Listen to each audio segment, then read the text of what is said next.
Good afternoon and good evening, everyone.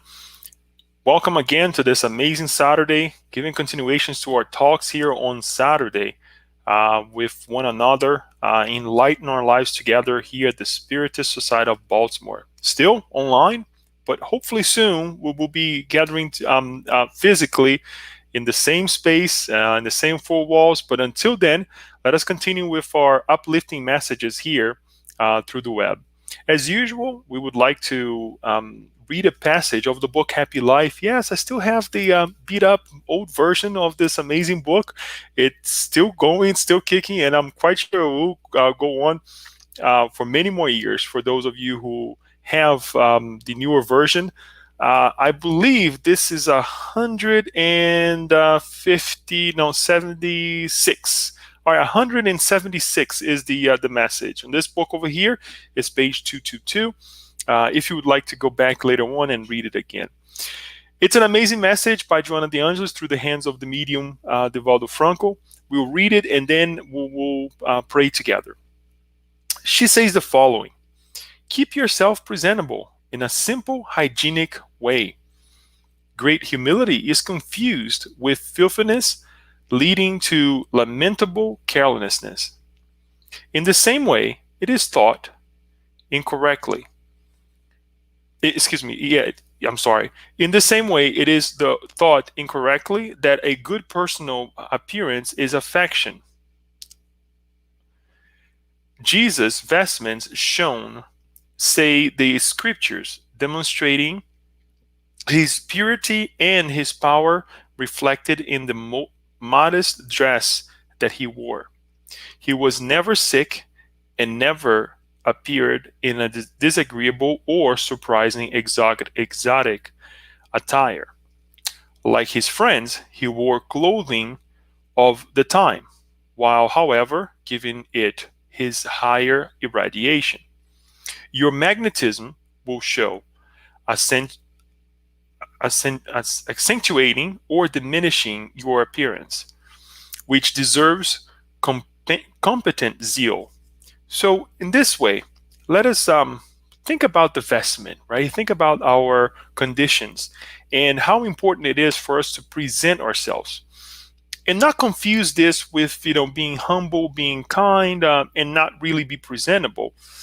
With all the respect for those who may not be able to dress well, but if we are clean and if we're presenting ourselves in a positive way, guess what? That will speak quite a bit about ourselves and how we conduct ourselves. On that note, let us also focus on how we can conduct our minds, our feelings, so that can be externalized with one another here, reaching one another through our prayer, through our connections that we're establishing right now. Asking our dear Creator, dear Mother, Father God, our Master Jesus to guide us all this afternoon into this evening, so that we can extract as much as possible from the message, from our connection that we are establishing, and all the good things that we have put together to be here this evening. We also ask that you guide the mind and heart of our dear friend Daniel, who will be presenting tonight. May he be the good vessel for all of us to receive the energy from the teachings that comes from Spiritism, the teachings that comes from different science, and all his knowledge. We are thankful for this opportunity to be here this evening, to have one another, to have like minds, searching for something new, uplifting, hoping that we can all put into practice in the best of our abilities with one another here and ever, and so be it. This way, dear friend, we would like to invite our dear friend Daniel Santos, who will be talking about nothing happens by chance.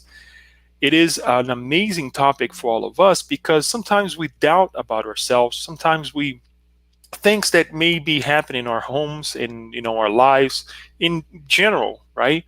that it could be okay. This is just to happen, but we know about we read and we try to understand quite a bit, and Spiritism does teach us about actions, reactions, consequences, right? Our responsibility with ourselves, with one another. But with no further ado, I'll pass the word to Daniel so he can go ahead and enlighten us in this amazing evening. Thank you, Daniel, for being here and your hard work studying this matter and presenting us to us tonight as well. Thank you, Leo. Thank you very much for the nice introduction. And you said right, things happen in our life, series of events has been happened throughout humanity. And I think our idea today here is pretty much, let me share here my screen. Just a minute. Um, okay, so I guess everyone can see my slide over there.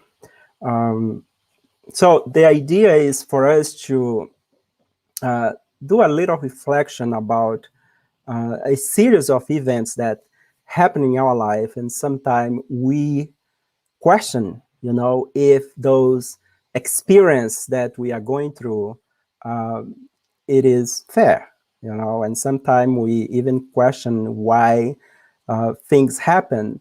And the idea today is for us to do a analysis about um, the probability of things that happen due to chance. That's why the title of our presentation is Nothing Happened by Chance.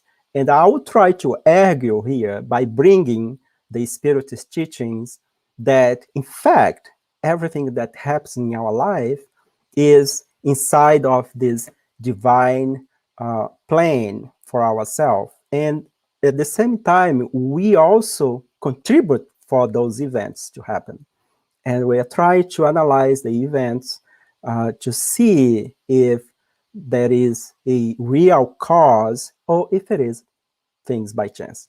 But as the title of our discussion today is already saying nothing happened by chance, we are already implying here that everything that happens in our life, and we can add this personal life or collective life as a society, at some point there is a cause for that. Okay, so let us go there. So let me put my slide here a little bit bigger. So I would like to start with this question. If I can change my slide. Okay. Yes, I think I can. You can change now. So what if I say that chance, luck, or coincidence don't really exist? Do you agree or not? Do you think that some people has come to this planet, has been born, is a product of luck, or if it is a coincidence, because that person was born in a rich family, or that person has those kind of beauty that would like to have, that the person has some kind of privilege or some kind of, or has the perfect job that we would like to have. Is this a product of chance? Is this luck? Or is this could be just a coincidence that the person was in that place in the right time, and they bought it, that lottery ticket, and they become rich overnight? Or the opposite, that person was in that place and something happened, and the person was harmed.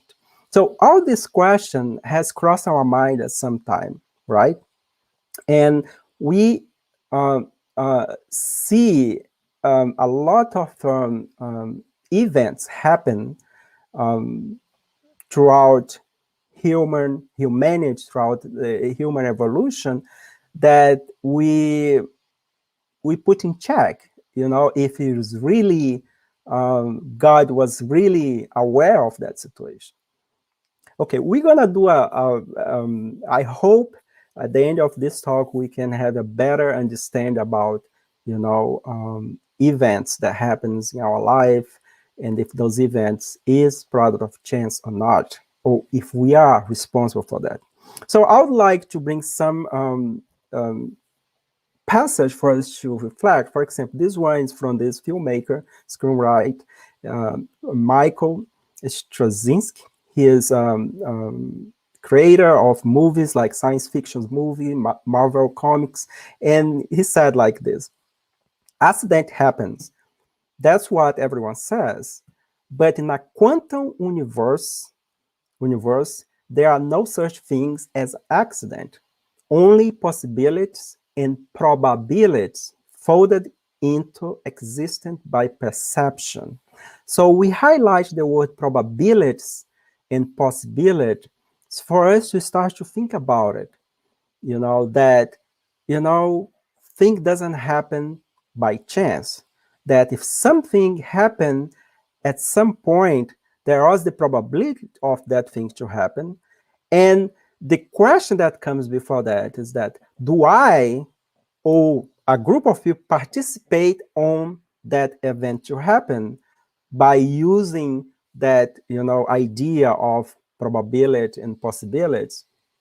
And of course, when they mention quantum universe, we are not specialists in quantum physics, but we know that this is a area that studied all the little things, right? So there's subparticles, things that is related to matter. So in the quantum universe, there is no such thing as steady. So everything is change position all the time, so in a point that becomes wave, so, and in a wave, we cannot define where is the electron or the particle is, so they are always change position. So that's what the terminology probability and possibility is applied to.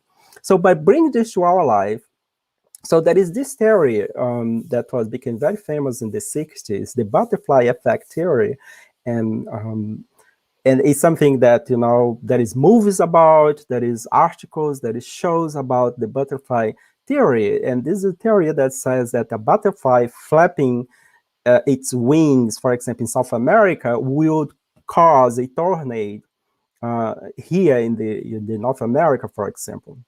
And another way to see this in a more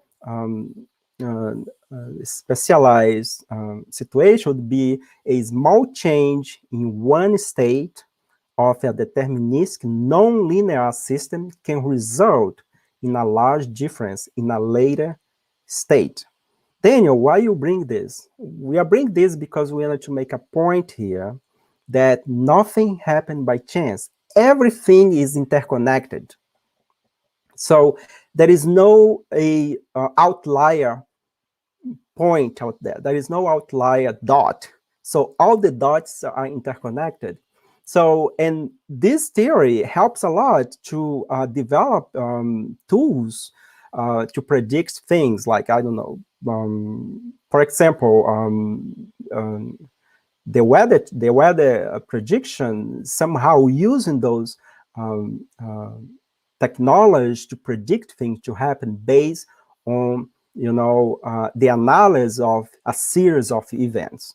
So we can use this that we have through our scientific evolution, find a way to have a better life in the material life. We can apply this also to our personal and life in the sense of relate to emotion, relate to traumas, relate to the social status that we are, to also try to understand that, if there is, everything is interconnected, where in time the cause of those events that we are living happens. So in the book of the Spiritist book that is turning 164 years tomorrow, April 18, Kardec asked a very interesting question. Up to now, we are just talking more about material things, right? We're going to transition this to our emotion, to our experience in life, events that happen in our life. So in question number 8, he asked about, the idea of chance. He says, what about the idea that attributes what about the idea that attributes the first formation of all things to an accidental combination of matter, i.e., to chance? So the highlight in this question is accidental combination of matter. Accidental means that, what is an accident was something that happened by chance, as he point at the end of his question. So what to say about this idea? Because a lot of people out there believe that some event is product of chance. And the enlightened spirit answered, another absurdity. How could anyone with any common sense believe that, or of anyone with any common sense believe that chance is an intelligent agent? Moreover, what is chance? Nothing. So that's a very interesting perspective that we learn from the noble spirit, that if something happened, if the events that happen is an intelligent event, of course the cause must be an intelligent cause, right? So Kardec make a comment after in this particular question by saying that the harmony that governs the force of the universe reveals certain set combinations and design, and thus an intelligent power. To attribute that first formation of thing to change would be nonsense, because change is blind and cannot produce intelligent results. An intelligent chance would no longer be chance. I think it's change. Yeah, chance. Yeah. So it makes sense, right? He's just reaffirming what the spirit answer. I mean, like, if there is change that is an intelligent change, we cannot just attribute by chance, because it's a chance is blind. Chance is blind, you know? So when we say, well, okay, the universe was created out of chance, and then the first question we would ask is like, okay, why everything is so harmonious? Our body is a product of, chance. But those that study the physical body will see that everything works perfectly. I mean, like, in a healthy individual, of course. And everything is interconnected. And if something become imbalanced, the whole system may be compromised. So this is this kind of thing that is will help us when we analyze uh, events of our life by using these natural laws, or by put this in this perspective that nothing happened by chance. So let us transition a little bit here to our life, the human life, and analyze a little bit about things that happens, events that happen in our life. And when we say events, we can apply this to positive events, but also we can apply this to negative events, events that's not enjoyable. Okay, so for example, our present life right now, we are the result of things that we planned in our life, right? And if the result is positive, it's because we made a lot of positive choices. I would say a lot of good choices. But if we go to a situation that is not so much enjoyable, at some point, I'm not saying at some point in space and time, I'm just saying at some point in time, it's like a linear analysis. Um, we probably did something that, today will be showing this in our life. We are not here to judge. We are here to analyze, to study, and to learn about what the noble spirit, about what Spiritism has taught us, to see that the creation is perfect, but events that's not pleasant has somehow our also a contribution. So in this case, for example, the result of our life here today has somehow is somehow to do link to the choice and decision that we made in the past. And the same way that whatever we do nowadays in a different level, action, through our thoughts, through our behavior, will impact also our future. So it's always important for us to always analyze the actions that we are doing, the kind of thought that we are emitting, how we are behaving toward one another and in our society as well. But also the present is, in fact, this moment that the past can play a role, the present and the past is intertwined, they are interconnected at somehow. Of course, not everything that was done in the past will be manifest in the present right now. There are things that maybe will be manifested in the future, but the cause was done in the past. And thanks to the forgetfulness of the past, we are not allowed to remember, to know everything that we have done in previous life. And we see this as a blessing. It's a blessing from the Creator to protect us from ourselves. Because if we know everything that we have done in the past, when we say here in the past, we can extrapolate to past life. It's kind of a little bit easy to remember what we have done in this current lifetime. Depends the age or the time that we are living. Of course, there is traumatic situation that we may forget because it's so traumatic that is going to be buried in our unconscious for many years. But one day, that event, that situation will emerge to our conscience, to our present life, and will feel that, the result of that action, okay? Or experience that we have been going through. So let us talk a little bit about pain and suffering, because sometimes we use this word and we put in a different context. So is this the same, pain and suffering? Um, so whatever happened in our life is a pain, emotion, is a pain, is a feeling of pain, or it's just you feel that you are suffering. So just for us to, it's more didactical way because there is situation that you may say, okay, so I don't have any physical injury, but I'm feeling pain, right?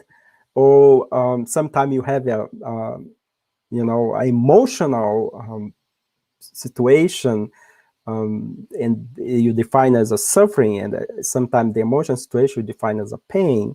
So how can we reconcile these two words in a way that we can analyze some events, unpleasant events that happen in our life?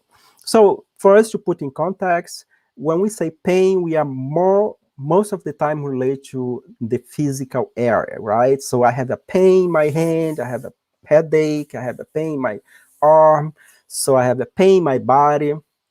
When the pain is in the moral field, in general, we can say that we are suffering, emotionally suffering. But the pain in our physical body also we can name as a suffering because, it's an unpleasant feeling that we are going through, right? So the pain that's related to a physical in the physical area can lead to is due to an imbalanced physiological situation, right? So, for example, if you feel a pain, a back pain, for example, you may have used, the muscles of your back or your spinal cord spinal cord in a way that will cause an imbalance of that part of your body. So, but when we behave, when our moral is put in check, for example, when we act in a way that our behavior is related to pride and selfishness, that would may cause, in the long run, a feeling of suffering, not in the physical body, but a mental suffering. So that's pretty much related to, our moral behavior. So everything is perspective, right? So we have a chapter, we have a passage in the Gospel according to Spiritism that's called the point of view, and Kardec argue the point of view in relation to, how we see ourselves as a spiritual being or material person. So depends how you look at, you may draw different conclusions. So a way for us to use that text and put this in our life and analyze that the events that happen in our life, if those events is interconnected to past cause, or if it is just something that happened in a time, or space and time. So it's important for us to analyze that everything depends how you look at the situation, and for us to understand. So I just draw this, for example, if you have a colorful house that has different side that is painted in a different color, so depends of the angle we are looking at or the place we are looking at that house, we may say, okay, this house is, I don't know, blue, you know but if another person is looking the house from the back of the house, and I put all the three situations here, so they would say that no, the house is not blue. The house may be, red. I hope I'm saying the right color over there. I have some kind of colorblind issues. So if you're looking the side, you're gonna may say, okay, the house is probably green or, another color. So the question is, who is right here? So, well, depends. Everybody's right. The one that is looking the front, they are right. The one that's looking the back and tell what color is the house, also they or he or she is right. And the one that look just the side of the house is right. So by bringing this, I wanted to tell you that in Spiritism, all pain, all suffering is valid. There is no pain or suffering that is bigger than the other, because only the person that is going to that situation has the authority to tell how much that is painful in their life. Joana de Angelis, very beautiful, bring this in her psychological series, that it is a fallacy to judge other person feeling if we are not in the shoes of that other person. So whatever the person is saying that they are going through, make a comparison for other person that is suffering is not just, because is each one has its own way to perceive the situation. So, but if we have to come and say, okay, we have three different point of view, but then if someone comes from the above and look at the house, that person and would, that's why we mentioned that in spiritism, so everybody needs to be validated. It would be like the spiritist view, because I would put in a draw here is like, if it is those that is looking from up, which means that the moment that we start to study and learn how the situation happened in our life, even during our suffering, we have some kind of consolation, because now we may know why those situations happen in our life. Daniel, this is a justification for my suffering? No, not at all. It's just another way for us to understand why things happen, you know? And even if we don't have exactly the answer for our suffering, no problem. At least if we have the notion that God is loving, that God is just, that if we are going through this situation, personally or collectively, like for example, what happened right now with the manifestation of this pandemic that has been here for almost 1 year. I've seen a lot of my friends and some people cursing the pandemic, the virus, cursing. And I understand that in the moment of disappointment, of angry, of emotional imbalance, we may come out that way. But that's not the virus' fault. The virus is doing what they should do it, you know? So we should try to analyze the situation of the events of our life by restrain us by trying to open our mind and see all the side of the situation. We are not here to judge. If you wanted to curse the virus, it's your free will. I'm just bringing this so in a sense for us to have a different look on the situation in our life. So in the, let me read here. So in the same chapter, um, the Kardec mentioned that the vicissitude of life have a cause. The vicissitudes of life has have a cause, and since God is just, the cause must also be just. Okay, so when say vicissitude means all the change, the unpleasant change that we go through throughout our life, um, they have a cause. Sometimes we don't remember, but the fact that we don't remember doesn't mean that there is no cause. That was our suffering is just a product of chance. So it's a lot of push us really to do the extra mile and to try to understand those events that happen in our life. So I wanted to bring this for us to try to analyze where we are located in the universe. Okay, so we understand that there is different categories of worlds out there, many planets, galaxies, solar system. And although we have not yet find any human life out there, doesn't mean that does not exist, right? And we learn that in the universe there is many planets, galaxies, where the inhabitants of those planets, they are living a very happy, blissful life. They don't have the vicissitudes that we have in the planet that we are, and this somehow, by knowing this brings some consolation to us that it's just a matter of time.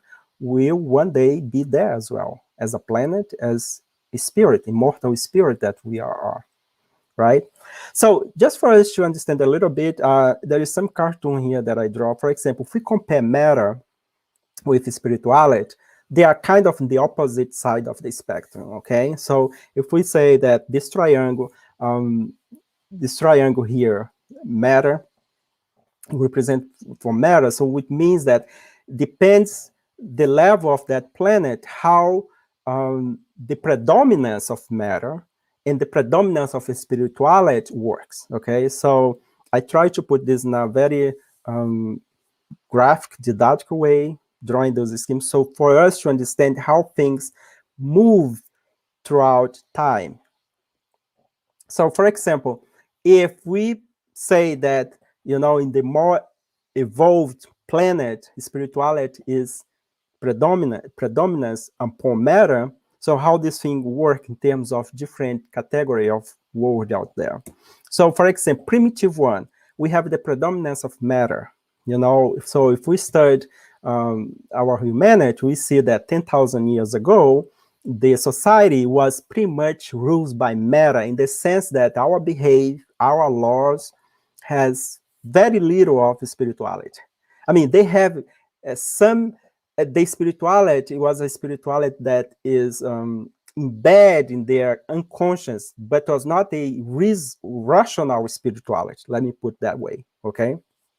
So we are not saying here that the primitive man doesn't believe. They believe that there is a force out there, but in terms of the reason to understand how that force or the God that the create happens was not different away. Sorry about that. So so if we move to a word that's a little bit more evolved, and that would be the planet Earth right now, planet of trial and expiations. So we see that now we are moving a little bit up in the level where spirituality starts to kick in, which means that now we have an idea that we should love one another, but sometimes we don't put this in practice. We already have all the elements that tell us that there is one single God out there, that we are immortal spirit, that we may reincarnate many times. So all this knowledge becoming more acceptable. But the predominance of matter, materialistic ideas, still prevail, right? So if you move to the next level, would be the regeneration world, and that is the next level that we hope to achieve probably the next centuries. We don't know how long. So where we see that goodness starts to prevail and the materialistic idea starts to become less heavy, right? And finally, happy and divine words. Those is for pure spirit, spirit that is already in the level of Jesus. So, and when the spirit reach that level of pure spirit, they truly have the comprehension about what is God. Because right now we don't know the nature of God. We don't know much, what is God. We just know that God is the supreme intelligence, the first cause of everything, and that's it. There is no much elaboration. And in the Spirit's book, there is a question in the first part of the Spirit's book, when Kardec asked that, and the Spirit pretty much shut down Kardec and continue ask the same question regard to God. He said, look, you guys, mean us, we don't have yet the faculty to understand what God is and what the nature of God is. So it means that we don't have the sense. We know that we have right now, we have five senses, but we lack the sense that will allow us one day to understand God and why, and to understand the creation. And he said, only when we become pure spirit. So we have a long way to go. So right now, let us not even worry. And the spirit advises us to say, look, instead for us to try to understand about God and if there is life in other galaxies, concentrate in yourself, work in your inner reform, in your inner transformation. That is the goal, because those that is already in that level of pure spirit, or those that is responsible for galaxy and planet, they are doing their job. So it's up to us to do our job as well. A little bit about causes of earthly afflictions, and of course we can analyze this in a different way. Just for to make things didactically and easy to understand, at least for me, and I wanted to share with you, we create the no. So I'm sorry. So in the gospel according to Spiritism, we have a chapter 4. I will explain a little bit the causes of those earthly affliction that could be in the past or could be in the present. And so some of those examples, for example, in the past, we have, for example, natural disaster, congenital infirmity, like people that has chronic infirmity that they are born with, physical disability, those that when, a child is born with disability, mental impairment, and that was not caused in this lifetime. And also the question of death of young individual, like, when little children are born with terminal disease, so we always question, so what this child has done to have that kind of experience, or go to that situation. So all these we can attribute those to maybe past life causes.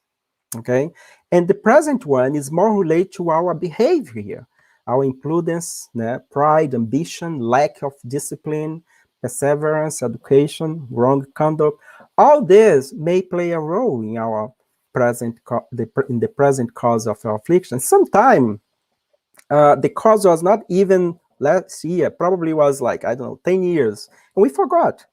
And suddenly now we are um, um, suffering the consequence of that based on that butterfly effect, right? The butterfly effect theory says that, small things are interconnected that can later become big thing, can really affect a system, right?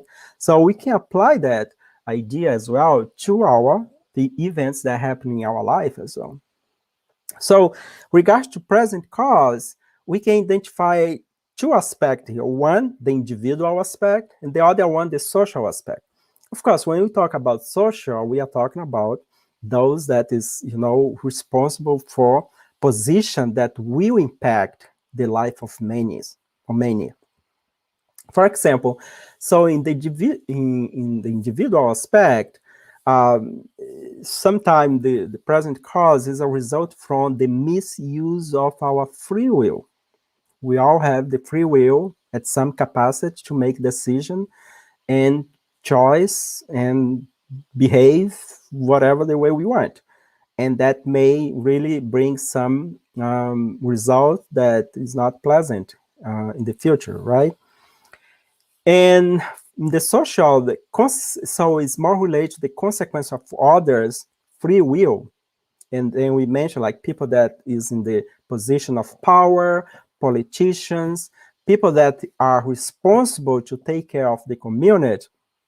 If by any chance they misuse their free will, we impact the individual. So now way to see this, and we just draw here, is that my free will, and if everybody use the free will in the same direction, will impact positive or negative the society. And in the same way, if we have people that is in the position to make decision, and if they misuse their free will, they will not impact the individual, but also they will impact a society or a group of people. So that's the better way to see this. Let's put this in a small context. Let's put this in a family setting. If one of the conjugal in a family starts to behave a little bit different, that behave not only may bring suffering to that individual, but also affect the whole family, right? So we can expand this to a social environment as well. So, and then the question posed here is that, okay, so Daniel, so when we look at our society nowadays, are we going backward? Is this something that is going to go to a tragic end? So what Spiritism says about it? And Kardec asked that question. And that question was asked in 164 years ago, basically in the 19th century. And Kardec asked, does the perfecting of humankind always follow a progressive and slow march? So pretty much Kardec want to know if, why things take too long to improve. Why suffering is, is is so slow, So of course he is putting here in a perspective of humankind as a whole, but humanity is formed by single individuals that get together to form this population. The Spirit answer in question 783, there is the regular and the slow progress that result from the force of things. However, when a culture does not advance quickly enough, then from time to time, God causes a physical or moral jolt that transforms it. So we highlight physical and moral. So again, thing should happen regularly, but also sometimes slow down.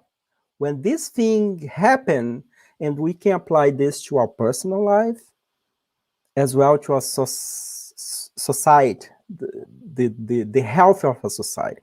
And nowadays, especially from last year to this year, we have seen some of the issues pop up in our society, such as racial issues and situation that we thought was under control, but it seems that it's not. That we still have a long way to go. You know, we we have to move on. We are not going backward, and this time now somehow has favor a moment that we have to revisit some issues that still exist, but we are trying to not to pay too much attention. Now we are invited to pay attention. And as Kardec mentioned, however, when a culture does not advance quickly enough, then from time to time, it's not all the time, it's from time to time, God causes a physical or moral joint that transform it. So how many situations has happened in our life that make us stop and reflect and ask the question, what I am doing here? I need to change. I need to make a decision. I need to find a way to resolve this. So this is looking the house from above, the colorful house from above. It's like, is this teaching that, pushes, to reevaluate our life. And if we are going to a physical event that is make us stop and think about it.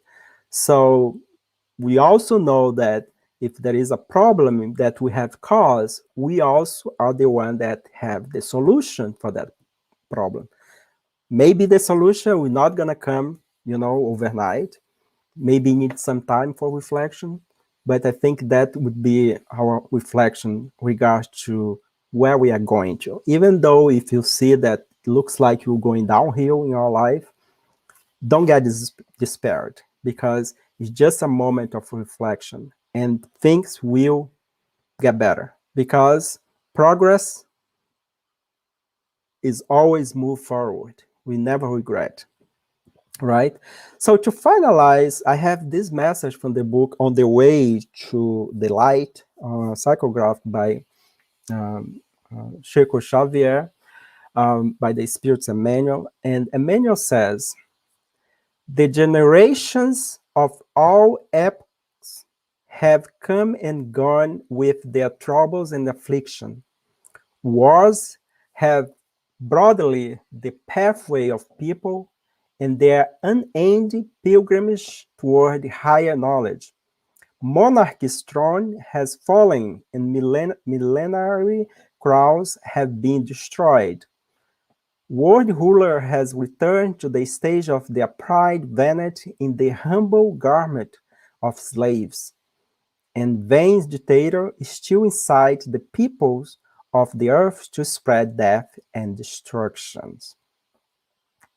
He continues, the determinism of love and the good is the law of the whole universe, and the human soul emerged from every catastrophe looking for a better life. Emmanuel tells us that through divine determinism, we are all on our way to the light. So at the end of the day, we need to go to bed and reflect upon that whatever is happening is not by chance, that there is a divine determinism. So there is a God that is lovely and just, and nothing happened by chance. Even though it's become harder for us to understand what was the cause of our suffering, the positive message that we'd like to share with you is that just wait a little bit more. Just wait a little bit more, because everything shall pass. And one day is going to be only light. The dark moment will not be more a routine in our life. Only light will be. So To share this quote by our dear Benjamin Franklin, he said, "By failing to prepare, you are preparing to fail." So, very philosophical, very true, because if something fails in our life, it's because at some point in the past we have failing to prepare. Um, I would like to call Leo so we can um, go to some comment and question. Daniel, Leo, first of thank all, you, everyone. you no, thank you for this amazing reminder and teachings that you brought to us today about this amazing topic of. Oh, actually, okay, I'm back. I thought I lost everything. Nothing happens by chance, right? This idea of chance in our lives and us in general. Great highlights that you brought here and teachings from Spiritism, as well as making us think at the beginning, right? Based on our physiology, for example, nature in general, that everything works in this homeostasis where things are just falling to place. At least it seems to us, without the proper knowledge of science in general, that things are falling to place and it just happens, right? But when we dissect it and we kind of break things into parts, we see that okay, there is a command, there is a thought. This was well planned, if we can say it that way, and it kind of makes us question this whole thing. Before we go on to the questions, the comments, I always like to thank everyone for participating. Thank you, Kirsten, for maintaining our chat here, making sure that we say our hellos to everyone and saying hi to everyone. We have many of them here with us today. Iracema, we have Alba, Mr. Luis Camargo, and many others who were actually acknowledging this moment with us. So thank you for being here and really sharing this moment with us. Some comments that we had here, Daniel, it's when you ask the question, right? To believe things are by chance or luck, and then Kirsten said, "I don't believe in luck." It just feels like that sometimes, LOL, and it is true that sometimes things are just okay. It just happened. I was just here, but we know that there is more, behind it and beyond as well, right? Yes, yes, yes. I even there is no sometime. There is no such thing as luck. Even when we say sometime, Well, of she course, feels that way. yeah, no, that's fine. We're not gonna, question the feelings. But I mean, based on even nowadays, we accept one thing, Leo, that I wanted to share here that always strike me a lot is how GPS works. You know, I mean, like GPS, I mean, everything follow I mean, like, of course, there is a little measure of error. You have your cell phone here. So if you lose your cell phone or if you are driving a car and put the GPS, I mean, the series of events that happen to locate exactly the point that you are, I mean, like, is amazing. It's very precisely. And this is something that we all embrace and acknowledge, right? But then when we come about events that relate to abstract things, we add the luck, the coincidence, the chance, as if it is something completely different. Yes, we are the object, so we can play a role on that. The question is how conscient we were when we made a decision that caused that event late in our life.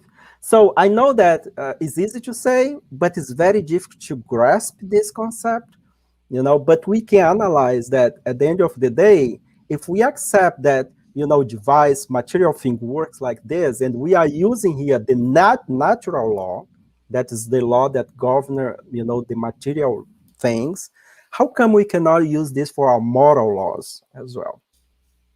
It's just like analysis, This is great, Daniel, that you said this, and taking what Kirsten said here, but really there is a divine plan in everything for our own benefit, and taking this analogy that you made with the GPS. So if we are in this uh, road of life right now, quite frankly, I made a turn into this world back then, right? And what I will do now in this world of life will dictate the next world where I will be in, Exactly. not only in this life but in the future life as well. So that's a great way um, to Analyze, analyze and give us the the ability, which also puts us in a position where what is past, what is present, what is future, right? And our responsibility between these different perception of time, since you also talk about perception. Very nice way to put it. Thank you. yeah, yeah. um, And talk about present theory. This is product of time, right? It's time. Time is only applied to matter, okay? Because when there is no matter, there is no time, right? So matter decays, matter transform, and that this active give rise to time. So matter creates time. That's why when we talk about God be the infinite, God has no time.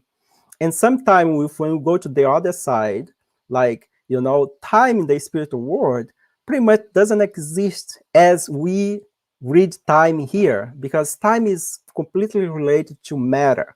The spirit is immortal, is like it is what it is. So there is no time, but then we need to have that concept to time. But when we apply time, we are talking about matter, and that's okay. It's part of the creation. you know so thank you for the comment. And Yasko brings this question here: coincidence may be a result of law of attraction. Yes, we can put that way. We can put law of attraction as a coincidence, but I mean, like, if everything follows laws, and the laws that we are talking here, what kind of laws we are talking? We are not talking about human laws. So we are talking here about the divine laws, and the divine laws is perfect. So then the law of attraction is perfect. The natural law is perfect. Natural law, okay? Moral law is the law that now we play a role. But for example, we the natural, whatever happened in terms of the law of attraction, for example, the law of attraction is the same in the inorganic beings as well in the organic beings. So the law of attraction, like from a molecule to a molecule, is the same from a law of attraction from a human being to another human being. And that attraction will happen because at some point in time, I'm not saying space, in time, those individuals had some kind of interaction that create that energy that now was built to attract one another or to repulse one another. There's a beautiful part in the book, in the Spirit's book, part 4, about hope and Solaces. hopes and solace, that talk about antipathy and sympathy, like that, about people that you know does not go well for the people from the moment they met, and those that really has great interaction with someone that is considered strange. Where this come from? Hmm. What those people has in common that attract each other? What those people has uh, that is different, that create a repulsion among them? So I think all this can be philosophical way to see it, but there is truth in all these comments. So I would say yes, Yasku, I think could be a result of coincidence, but we have to add that also could be a result of chance. And since the title of this talk is about nothing happened by chance, so to conclude your comment, I would say no, it's not a coincidence. Well, Daniel, thank you for the comments there. And we have all saying, I think that everything has a reason. Kirsten actually also mentioned, yes, have always said that too. God deals with probability. when you were talking about probabilities, right? On how we like Mm. the results of events that we have. Um, Kirsten also said, also, it seems like physical pain is validated, but when you express emotional, moral suffering, it doesn't have the same weight. I wonder why that is. And I think that's true because everything's so when we talk about the emotion moral suffering, we are dealing with something here that is more complex than the physical pain. And I'm trying to argue here. I'm trying to explain why. So the elements that define physical pain is already I would say known by science. We have things that work. It's like everything is interconnected. If you get a cut in your skin, so you're gonna damage terminal nerves, and that's gonna release some substance that will be traveling to your brain, and the brain will codify those the presence of those substances as a pain. Okay, but we learned that you know although the brain is responsible to codify the pain information that come from your body, that also is translated to the spirit body. That is where those true information is storage. And the reason for that is that we learn, especially like in the book Heaven and Hell, that even after people die, they report back that they still feeling pain. But now we don't have the apparatus, the physical apparatus to process pain. So now this pain that this spirit is suffering the other side has more to do with the emotion and moral pain. So pain that is processed by the physical body can be somehow managed more easily way. So we have medication that we can apply and we can manage that. The pain that is a result of emotional or moral cause is the remedy is different. The remedy is embedded in the divine laws. And here's the thing: we have 90% of our conscience, the mind, is formed by our unconscious, where we have several events that has happened that is embedded over there, like silent, right? And then when we go to an event that trigger a moral suffering, is because some of the cause of those events, according to Joanna de Angeli, of course, emerge to our conscience and create based on the probability, and possibility, the environment that we live in gave rise to manifest the effect of that cause that happened and that was embedded in our unconsciousness. So, and you're right. It seems that in that sense, sometimes the moral and the emotional pain has different weight because it's more complex than the physical pain.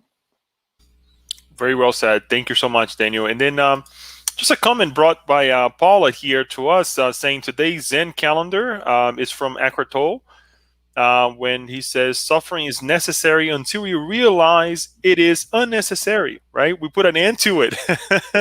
We go back to the GPS and we make the right turn. Nothing by chance. I think, yeah, Paula, I think Eckhart Tolle and I was in sync, right? So it was not a coincidence, you ask. That was pretty much planned, Plan. at some point in time. That sentence and very well put together, Paula. Thank you for sharing that. That you guys would meet and say pretty much the same thing. So that's good. Yes. Daniel, here's a question by Leo. Does the acknowledgement of chance goes against the acknowledgement of a creator? If my existence is a product of chance, what is the reason to believe in a creator? That's a good question, Leo. Yes, I think, yeah, go against. Yes, I would say yes, no doubt it. Uh, I think sometimes we mixed our ability to co-create with the supreme intelligence that creates. You know what I mean? So I think because sometimes since we are not, we don't understand God completely, and his or her or its laws, we at least wanted to become part of the creative. So, or at least can come with something to tell the create that we have some kind of right. But at the end of the day, yeah, it goes against, because as we learn today, chance is blind, you know, and is blind. So whatever happened in our life that has an intelligent effect, so we cannot attribute this to chance. We need to look at back, and if we don't know the answer, that's okay. But we should not, throw our frustration in the universe. I mean, I know that we have that saying, I'm just wanted to vent, and that's fine. That's another another things, you know. I'm saying that we should not start to blame the universe. When we say the universe, it means, God. Very well, very well explained. Thank you. And then Kirsten comes and says, if the laws are written in our conscience and we carry guilt from life to another, from one life to another, couldn't we be suffering more than we need to? Maybe we need self forgiveness. Maybe we need self forgiveness. Yeah, I think we need self forgiveness. And here's the thing about the the divine law written in our conscience. So since we, the intelligent beings of the creation, this means the spirit, you know. So if we are intelligent beings, means that we have some responsibility in the creation, and the responsibility toward ourselves through our evolution, but also the responsibility toward in the creation itself. Whatever we do, when we say creation, we say nature with one another. Whatever we do that impact the external, and so and that responsibility that we have um, toward the evolutionary process change because it's proportional to the level of understanding that we have. So when we talk about the divine, the moral law is written in our conscience, it's written over there, but is become unfolded and clear as we evolve by experience in life. And we only evolved if we have experience. If we don't have experience, there is no way we can evolve. And experience means make choices and decisions in our life. So it is okay in the level that we are, that we are in the area of trial and errors, but some people already know more. So that's why God always say that if you know more, not God, Jesus, so more is going to be expected from you, right? So in that sense, the law is written, but it's up to us to develop and understand and put that law in practice. So in general, we live more in the theory level, as we put that in practice. So we're gonna get it. Okay, now I know. Now it's pain. Now it's suffering. Now it's not good. So let me get back to track. So the law is there to put us back to track, So every time we come back to track, is the law acting. Every time we go out of track, is our free will acting. So in that way, God gave to us, you know, the ability to make our own decision. That's why the free will is a faculty of the spirit, the intelligent being of the creation. So, and I that's the way I can see that situation of the divine laws. The fact that we have the divine laws written in our conscience doesn't prevent us to suffering, because the free will drive our actions. And with our free will, we'll, in our level, and obviously in the future, we'll make mistakes and we'll have to correct them. So there will be some suffering in the process, right? So that's very well put. Thank you for that reminder. And we have several other questions here. We do have some time, but let's go through it. Kirsten said again, couldn't the COVID-19 virus be a possible physical or moral jolt, excuse me, for humanity? And what I would add to this, Daniel, as well, is what about the moral pain sometimes that we have, the little things that we go through, that we see a person changing, right? Could that be a moral jolt that you describe? Because sometimes, people think that the moral jolt is something like we're going through right now, something big. Yeah. I think, yeah, kissing. I agree. I think what happened right now is all the above. Is the moral and the physical joy that the create is allowed. So here is the thing that we can analyze this. Okay, so in the creation, um, we live in this environment of possibility. Everything is possible. Okay, we have room for outcome that would be positive and outcome to be negative. So for example, let us look at our body. Okay, we each cell of our body has genes that will trigger a disease. Okay, but those genes is turned off. you know So at some point in life, so we have the potential to develop a disease at some point of our life, but the way our body works is like checks and balance. So it's like, positive and negative. So that needs to be in balance. But depends of our free will, the way we act, those genes may be turned on, and then suddenly we start to be, experience a state of disease condition, for example.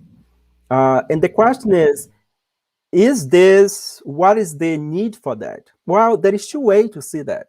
First, evolutionary way to see. Second, could be that you are like using your free will too much. Now, the natural law, the law that govern the physical body, that govern the mechanism of work of the cells, is acting to restore. So a very silly example. For example, when our organism gets sick, one of the first symptoms is what? Fever. Yeah. So what our body is telling us, our body is talking to us. So we blame our body for get sick. We blame the cells, the immune system to get weak. Oh, I never blame my immune system because I didn't sleep the whole night or I didn't eat well. No, we made the decision to go to that situation. Now the body is crying and is complaining because the body has a natural law mechanism that will turn on, turn off, depends how we act. So in that case, okay, the virus, what happened? They are doing their perfectly evolutionary process. The virus is evolving. That's why we have so many variants over there. Good for them. They are multiplying, but then we allow those to happen through our behavior. Because if we follow the right things, probably the variant would be less. But in the long scale, look in the house from the top, we see at the end of the day that there is some, progress happen. Right now, the progress is happening in the medical field, in other areas. We are learning new things, but also in the microscopic level, right? Because now this intelligent principle that is animate that virus also is evolving in their kingdom as well. Thank you, Daniel, for the explanation. We're going to move on to Yasko when she asks, Daniel, great topic. I think no one incarnates to suffer, say child abuse. I believe she's saying, I think no one incarnates to suffer A child a abuse. child abuse, right? Be attacked and become quadriplegically. JK, excuse me. Also, that no person comes to be a child abuser, a murderer. There is a higher probability in one or other conditions, family settings. How Spiritism advises us to shift the chances towards better outcome. Mhm. Yeah, now that's true. You ask, when we come, I think I have a You do a li- little bit. something. I think it's my. Just a minute. Let me. I think my system here is changing. Just a minute. Let I me think it's just. better now, Daniel. It's better now. Now I can hear myself here. It's weird. Okay, I think it's better now. Uh, so thi- you're right. Nobody. We don't come here, to suffering, to suffer at all. Okay. So let's put it this way. We learn, and I mentioned this in our study group, that in the level that we are, uh, there is no injustice. Oh, so in the level that we are, there is injustice, but no one. I'm trying to translate here from the Portuguese to the English. So there is no injustice, but no one is allowed to make justice with their own hand. Okay, so the way that we see that is that, okay, so if someone did something wrong in the past, if we did something in the past, so we don't have the authority to go and make the justice with our own hand, because we already have the divine laws to correct that. So there is a saying that, um, we feel pity for those that try to do justice with their own hands, you know, because we know that in the um, natural process of evolution, whatever that spirit has done, they will uh, they will at some point in time in the future have to make amendment with that situation. But it's not on us to make that justice. You know what I mean? So the moment we do this, we are stepping in the boundary of the divine laws.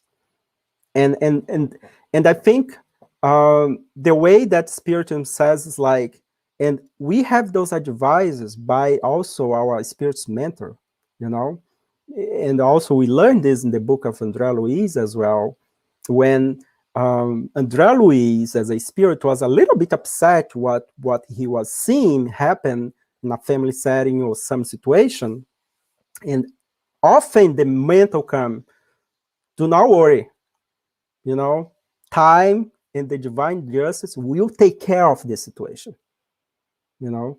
And even ourselves, when we see something that, I mean, there is a thin line when we need to step in or when we need just to, you know, look at things from the above. It's a very delicate topic, especially like when we talk about child abuse. And what we always see is that, you know, we have no authority to go and try to do anything that in the name of, I'm doing this with this because I don't know, this family need to pay something like that, so we need to be careful. And the Yasu is right, we are not here to go to that suffering. The suffering is determined by the law, the divine law. It's not by us. When we step in and try to do anything that harm other people because of our uh, uh, um, pride, because of our, um, sick behave, because people that do this, they are sick of the mind. They are just collecting more debts in their evolutionary process. Thank you, Daniel, for the comment. And this reminds me of the book Sex and Destiny, right? When André Luiz actually, with Pedro Neves, if I'm not mistaken, it actually is very questioning the behavior of some of the individuals who are incarnated still with their family members, right? And it's, the mentor appears and reminds them, look, let us, help the environment, not make it even worse than already is. So very well said, very reminded. And I believe, if not mistaken, it's about chapter 3 or 4 of the book Sex and Destiny. But so thank you. Paula asks, when you find yourself suffering, what are some quick tips to shift yourself? There is no quick tip because depends of who is suffering. Some people when they are suffering, I mean, like they may, go to the beach, right, Leo? They may like just go and spend. I But only need 4 hours, Daniel. That's a you great. need, but some people they may need 4 months or 6 months to get over of that suffering. I think the quick depends. That's my because that's a very personal question, and if I throw any number here, so I'm not gonna be fair. But I think if I have to give some of what I've learned and try to apply to myself, is like this: the first thing you need to do it is stop, stop, stop. When you say stop, it's like when we are suffering, we are like we want to to externalize that suffering. I know that some suffering is in silence. The person is suffering, but it's external something that everything's right. But you need to stop and reflect. You know, well, sometimes you cannot even do that. Then you need to look for help. I mean, like I'm sorry, but when the pain is great, like so you need to look for help. In Spiritism, we always advise that if your suffering becoming unbearable, you know, search for professional help. You know, uh, depends of the intensity of the suffering, we're gonna need a professional help. And if this is the situation, it's not gonna be a quick fix. It's not gonna be very quick. It's gonna take time. Because here's the thing: sometimes our suffering is a product of a long time of bad behavior. It's like, for example, if nowadays for some reason I lose this hand, the right side that I used to write, okay, so I spend my whole life use my right hand.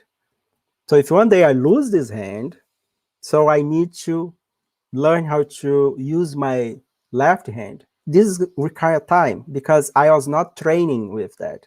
So the same way that suffering, when we are suffering, is because based on our discussion here that nothing happened by chance. At some point, that suffering was the cause was took a long time for us nowadays to experience that stuff. So even if we wanted to have a quick way to leave that situation, we're not going to be possible. You know, we have several examples, like if you spend the whole life smoking, so and suddenly you quit smoke, your lung is not going to be healthy overnight. There is no quick way to do that, but maybe give time. Maybe if you have still like young, if you are still young. So for the moral side, sometimes works like this way. Depends of the intensity. Perfect. All right, Daniel. I'm moving on to Alba. Thank you, Daniel. Wonderful talk. I'm wondering, in the case of someone that was murdered, it was the destiny of the victim to die that way, and the murderer was destined to become a criminal. Sorry, I didn't read this before, but it goes a little bit in hand with what we were discussing when Yasko asked us. But if you want to go ahead and Yeah. address it, right Now, ahead. in regards to, there is no justification for the to break the Ten Commandment. Okay, you break the Ten Commandment, there is no justification. Okay, so you already like, yes, we already like violate the law. Okay, there is no predestining thing like this person needs to be killed and this person needs to. So if you kill, you are violate that law. Period. Okay, you're gonna respond before God's the divine laws. Now, there is one thing that we learn in Spiritism is that the scandal is necessary, but uh, how do you say this in English? Those who created. The scandal is necessary, but those who create the scandal will face the divine laws. So let's say again. I don't know how to say this in English. I'm just like translate what we have learned in Portuguese. O escândalo é necessário, mas ai daquele que criou o escândalo. The scandal is necessary. When we say the scandal, it's like uh, difficult thing, struggle needs to happen for us to change.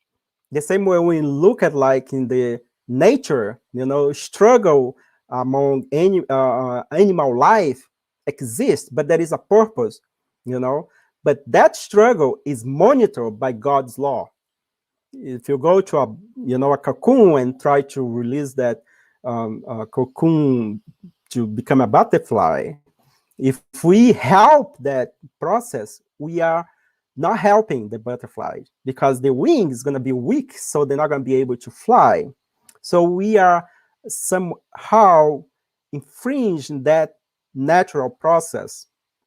So if the society needs to advance, and for some reason people say, okay, we need to kill those people because they are bad people, that's not up to us.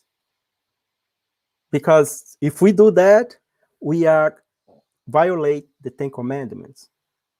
You shall not kill, no matter what. Whatever, even those that come and justify that we need to have the penal code that, if you kill, you need to be killed. Then we are level ourselves by the killer approach. And that is not what law Jesus has proposed us. Very well, Daniel. A good reminder of the first revelation, right? That sometimes we forget so much, about it. It's not something that Jesus brought; he exemplified, but it was brought by Moses. Through the first revelation, the Ten Commandments, right? So, thank you for bringing that. Because of time, we would like to share one more question here. And that comes from Paula when she says physical moral jolts seems like tough love parenting, as the recipients can become quite upset. Thus, is this suffering for a higher purpose?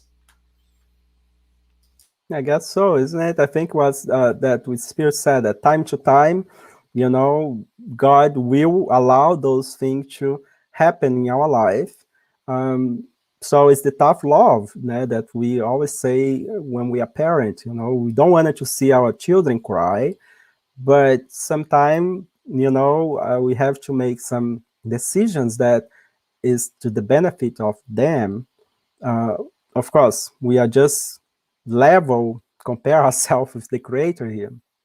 But yeah, Paula, I agree. I think sometimes those jolt is the tough love. Yeah, the tough love. There's other comments here that I see. Daniel, I do want to say, bring one comment here. It's the Okay. final by Raquel.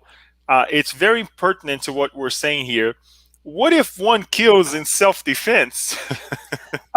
So there is a question in the Spirit's book about that. I mean, like, if you go to, especially like the moral laws, I think is the law of progress, is the type wars. Okay, there's a question over there that Kardec asked. What about the soldier that goes to the war and kill in the self-defense? You know what I mean? It's exactly what's, and I'm not gonna spoil it, but Raquel, the answer is over there. So it's a different approach because the law of God has some kind of attenuation. In this case, I'm not in position to say, yeah, you're right, but what we learn in our evolution process that we have the self-defense mechanism embedded in our physiology. So the self-defense is a product of an instinct, and the instinct never errs. Okay, it's different of the intelligence that now the reason that now reason has the influence of the free will because we have time to process the situation. So we are using our intelligence, are using our reason by taking advantage of our intelligence. Now, the self-preservation is embedded in our physiology, so it means we are always in alert to protect ourselves. So in that case, if you kill someone in the self-defense, you are not, majority of the time, our instinct is the one that is playing a role over there, and the instinct is part of the natural laws. So in that case, by using this argument that I bring to you, depends of the situation, we may have attenuation of the law. Okay, so I think is something that we require more discussion about that, because many times people say, "Oh, it was self-defense," but really don't know the whole situation, how things happen. If the person has a chance to escape, to go, to do other thing, and if the person didn't have time to reason, you know, and just act by instinct, then you apply the natural law. If the person has time to reason, to calculate, then you are somehow, you may even say that was self-defense, but if you didn't took out the precautions, so you may be face, consequence of the law. Daniel, I want to thank you once more in the name of everyone here who participated. Thank all of you who made questions, who connected with us this afternoon.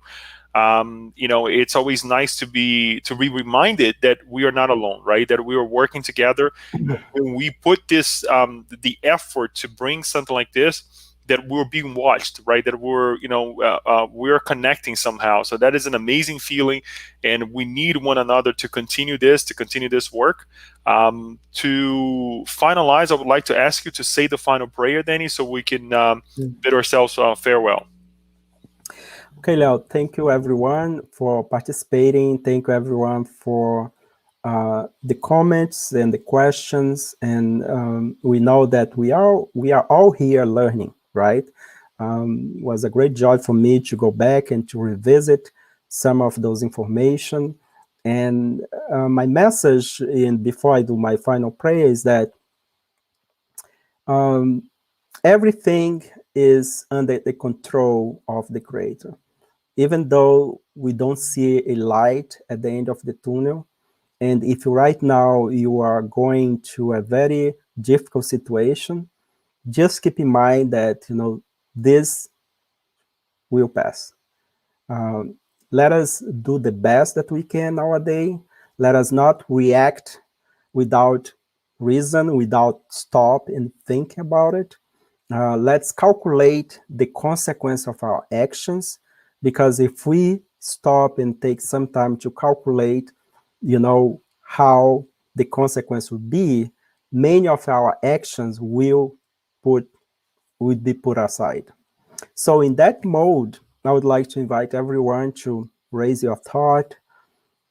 First, to give thanks to the noble spirits, our personal guardian angels that has been by our side always, by allow us to have one another, to have this community of the Spiritist Society of Baltimore. May the blessings of our Master Jesus and all those enlightened spirits be with us, and may we have a great week ahead.